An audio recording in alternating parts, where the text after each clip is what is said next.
akan menjelaskan tentang materi kami yang berjudul Strategi Pembelajaran Generasi Z dan Generasi Alpha.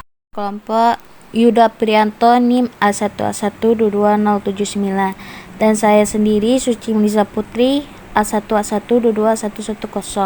Itu generasi Z. Generasi Z adalah anak-anak yang lain antara tahun 1995 hingga tahun 2010.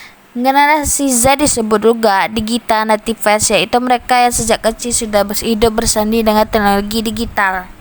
Generasi Alpha adalah anak-anak generasi milenial yang lain setelah 2010, generasi yang paling akrab dengan teknologi digital dan generasi yang diklaim paling cerdas dibandingkan generasi-generasi lainnya.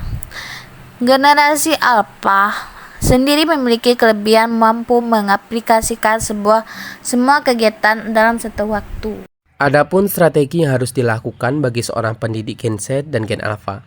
Yang pertama adalah role model. Pada saat pembelajaran, tentunya dalam proses pembelajaran, harus menjadikan dirinya sebagai role model. Nah, role model itu artinya apa? Artinya adalah teladan, bagaimana cara agar kita dapat diteladani. Jadi kita harus pahami bagaimana pendidik, apa sih yang bisa kita lakukan untuk menghadapi Gen Z dan Gen Alpha.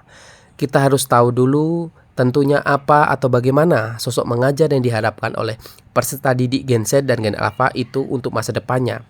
Kita harus pahami, tentu harus diawali oleh pendidik itu sendiri. Nah, tadi role model, jadilah sosok pendidik yang dapat menjadi teladan atau panutan. Nah, contohnya teladan yang baik itu di depan siswa sebetulnya tidak hanya pintar secara ilmu saja, akan tetapi butuh belajar sikap dan perilaku, misalnya yang patut dicontoh.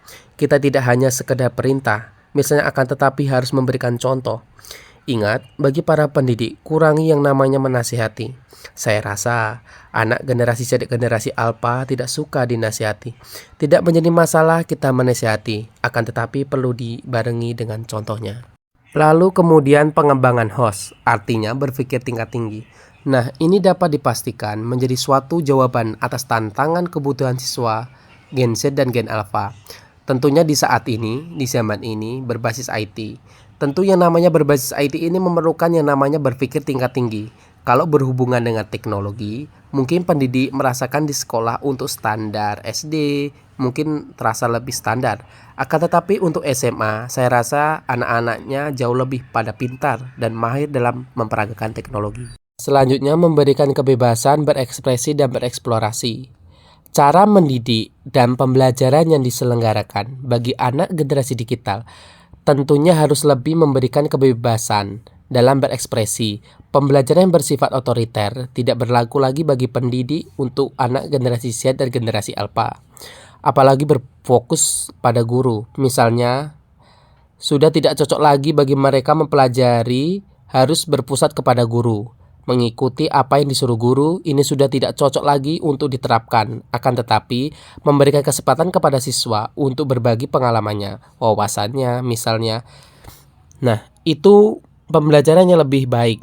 Ini sangat menunjang terhadap keberhasilan peserta didik kita di masa yang akan mendatang. Kemudian pengembangan karakter. Ini harus dilakukan oleh peserta didik, mengembangkan karakter. Di tengah kecenderungan perilaku individualisme yang tadi saya jelaskan, anak-anak zaman teknologi ini kebanyakan menyendiri, mengurung diri di kamar, temannya itu hanya gadget. Biasanya membantah apa yang orang tua perintahkan, membantah pertolongan saudara, misalnya adik kakak.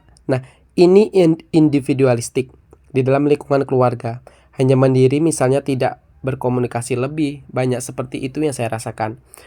Pendidik menemukan tidak jauh lebih. Adik-adik kalian di rumah pun saya rasa demikian. Lebih banyak berfokus ke gadget.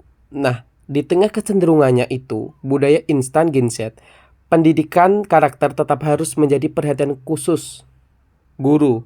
Tujuannya adalah bagaimana mereka cerdas secara digital maupun memiliki akhlak. Baik tentunya dalam artian kemahiran dan teknologi itu memang bukan untuk menyimpang perilaku. Jadi, dengan adanya digital, karena tontonan juga banyak, misalnya membantah perilaku orang tua karena pengaruh digital, itu fakta. Maka dari itu memang untuk mengembangkan karakter ini tetap harus diterapkan di sekolah.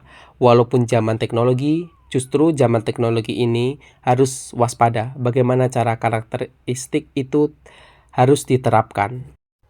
Nah, lalu kemudian selanjutnya adalah penggunaan media digital. Dalam strategi pembelajaran, efektif untuk meningkatkan keterlibatan dan motivasi siswa.